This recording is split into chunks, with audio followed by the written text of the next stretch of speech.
Hello बच्चों, चलिए प्रश्न को पढ़ते हैं। गुब्बारे के भार तथा विस्थापित वायु के भार के अंतर को पेलोड कहते हैं।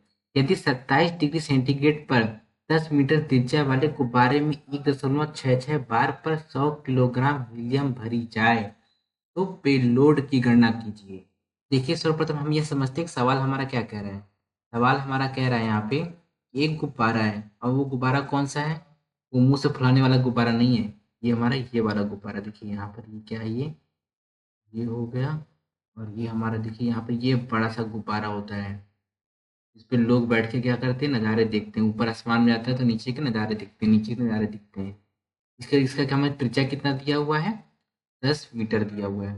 10 मीटर त्रिज्या दी हुई, तो आप समझ सकते हैं कितना बड़ा गुब्बारा है ये। अब देखिए, ये गुब्बारा हमारा हो गया। इसमें क्या करना है, हमें हीलियम गैस भरनी है। जब हीलियम गैस भरेंगे तो हीलियम गैस भरने से पहले इसमें कुछ ना कुछ गैस पहले से ही होगी। क्या बोला गया? वायु बोला गया उसको। जब हीलियम गैस भरने के दौरान जो हमारी वायु विस्थापित होगी, जो हमारी वायु क्या होगी, निकल जाएगी। हमारी कुछ वायु निकल जाएगी। तो उस वायु की हमें गणना करनी है, कितनी वायु निकली हुई है और इस गुब्बारे का भार कितना है? 100 किलो। कितना है? 100 किलो। प्लस हीलियम गैस भर देंगे। तो हीलियम गैस का क्या करना है, हमें भार निकालना पड़ेगा। तो हीलियम गैस का भार निकालना है हमें। निकाल लेंगे।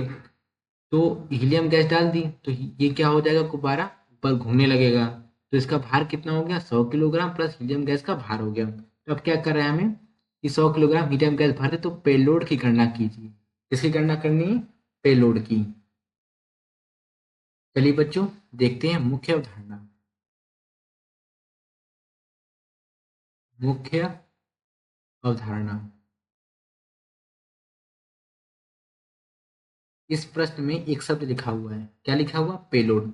समझते हैं पेलोड क्या होता है। देखिए, पेलोड पेलोड बराबर होता है हमारा विस्थापित वायु का भार। इसमें लिखा हुआ है ऊपर, यहाँ पे विस्थापित वायु का भार।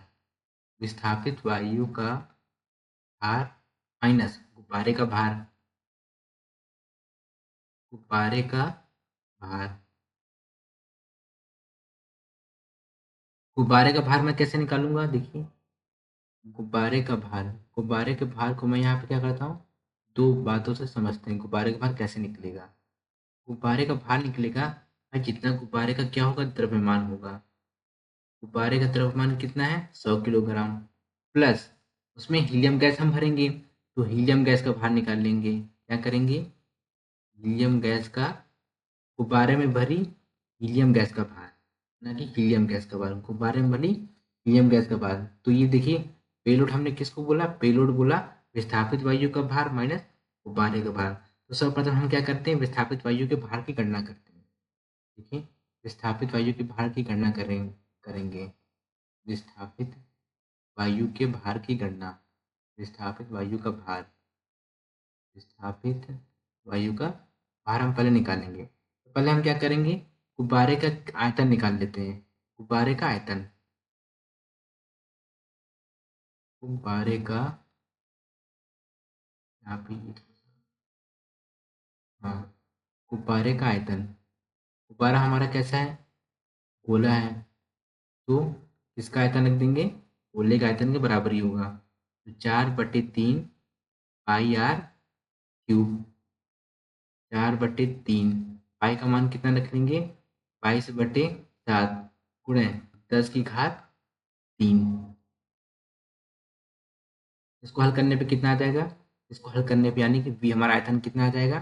4190.5 मीटर क्यूब। ये हमारा क्या आ गया? आयतन आ गया। अब हम आयतन से क्या करेंगे? घनत्व बराबर क्या होता है? देखिए, घनत्व बराबर होता है हमारा द्रव्यमान बटे आयतन। घनत्व बराबर होता है हमारा द्रव्यमान, घनत्व बराबर होता है द्रव्यमान बटे आयतन।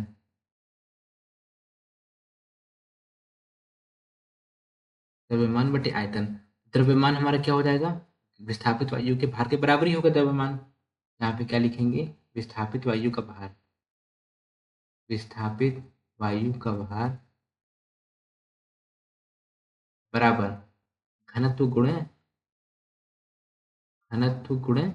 आयतन। घनत्व कितना दिया हुआ हमारा? घनत्व दिया हुआ हमारा 1.2 गुणा आयतन कितना आया था? 4190.5। इसको हल कर लेंगे तो कितना आ जाएगा? 5028.6 किलोग्राम। ये हमारा क्या आ गया? विस्थापित वायु का भार आ गया। अब हम क्या करेंगे, देखिए यहाँ पे विस्थापित वायु को बाहर निकाले। अब हम क्या करेंगे, गुब्बारे का भार को हमने दो भागों में समझा था। तो पहले क्या करेंगे, गुब्बारे का द्रव्यमान कितना? 100 किलो। अब हम क्या करेंगे, हीलियम गैस, गुब्बारे में भली हीलियम गैस का भार निकालेंगे।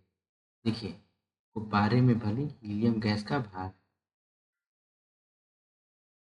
गुब्बारे में भरी हीलियम गैस का भार, हीलियम गैस का भार। आदर्श गैस समीकरण क्या होता है हमारा? पीवी बराबर small n R T. N क्या होता है? मूलों की संख्या होती है, गैस की मूलों की संख्या। एन बराबर हमारा क्या होता है?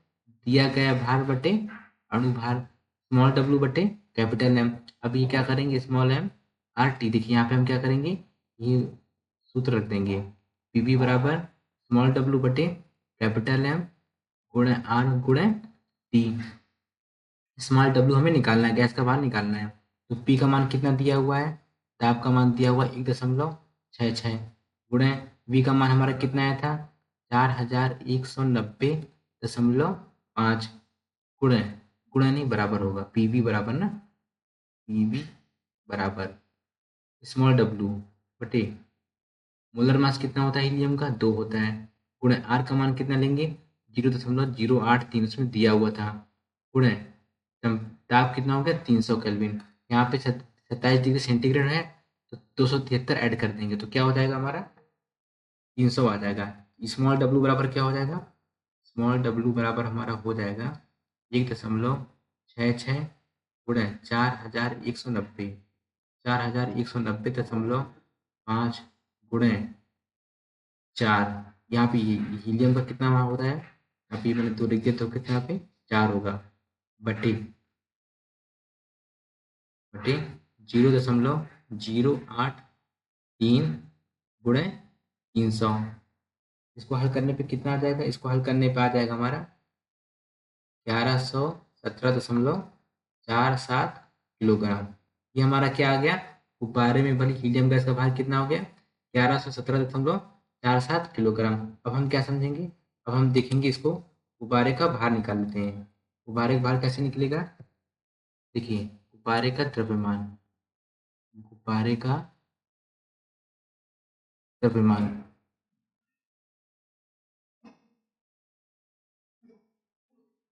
गुब्बारे का द्रव्यमान कितना है हमारा? 100 किलो है। तो इसमें क्या करेंगे, 1117.47 हमारा जो हीलियम गैस का भार हो गया, प्लस 100 हो गया, ये गुब्बारे का द्रव्यमान हो गया, तो कितना हो जाएगा ये हमारा हो जाएगा 1217.47 किलोग्राम। ये हमारा आ गया। अब हम क्या करेंगे, अब क्या हम पेलोड की गणना कर सकते हैं? हाँ कर सकते हैं। क्यों? क्योंकि विस्थापित वायु का भार आ गया हमारा, या और हमने गुब्बारे का भार भी निकाल लिया है। अब क्या करते हैं, पेलोड की गणना करते हैं। पेलोड बराबर, पे लोड बराबर क्या होगा? विस्थापित वायु का भार कितना था हमारा? 5028.6 माइनस ये कितना हो गया? 1217.47 हो गया। इसको घटा लेंगे तो कितना आ जाएगा? इसको घटाने पे हमारा आ जाएगा 3811, 3811.1 किलोग्राम। ये हमारा क्या आ गया? पेलोड की गणना करनी थी, ये हमारा पेलोड आ गया। देखिए एक बार मैं क्या करता हूँ, प्रश्न को थोड़ा सा, इसको जो हमने हल किया है इसको मैं हल के एक बार समझा देता हूँ। देखिए हमें यहाँ पर क्या करना था, पेलोड की गणना करनी थी। तो पेलोड बराबर क्या बताया था मैंने? विस्थापित वायु का भार माइनस गुब्बारे का भार। गुब्बारे का भार क्या होगा? गुब्बारे के भार में गुब्बारे का द्रव्यमान होगा, गुब्बारे का जो द्रव्यमान होगा वो होगा, प्लस उसमें जो गैस भरी होगी उस गैस का भार होगा। देखिए इस मैंने आपको इसको चित्र के माध्यम से समझा दिया था। तो हमने यहाँ पे क्या किया था, विस्थापित वायु का भार निकालने के लिए हमें क्या निकालना पड़ेगा? गुब्बारे का आयतन निकालना पड़ेगा। तो गुब्बारे का आयतन हमने यहाँ पे निकाल लिया। विस्थापित वायु का भार यानी कि घनत्व बराबर द्रव्यमान बटे आयतन होता है। तो विस्थापित वायु का भार किसके होगा, किसके बराबर होगा, द्रव्यमान के बराबर होगा। तो विस्थापित वायु का भार या द्रव्यमान बराबर घनत्व गुणा आयतन हो गया। तो यहाँ से हमने क्या कर लिया, विस्थापित वायु का भार निकाल लिया। अब हम क्या करेंगे, यहाँ से गुब्बारे में भरी हीलियम गैस का भार निकाल लेंगे। गुब्बारे में भरी हीलियम गैस का भार हमारा यहाँ पे 1117.47 kg आ गया। बस उसके बाद हमने गुब्बारे के द्रव्यमान में उसको हीलियम गैस के भार को जोड़ दिया। यहाँ पे हमारा गुब्बारे का द्रव्यमान आ गया। उसके बाद हमने यहाँ पेलोड बराबर विस्थापित वायु का भार माइनस गुब्बारे का द्रव्यमान, यहाँ पे हमारा पेलोड आ गया। दिए गए प्रश्न का सही उत्तर 3811.1 किलोग्राम है। आशा करते हैं आपको समझ आया होगा। धन्यवाद।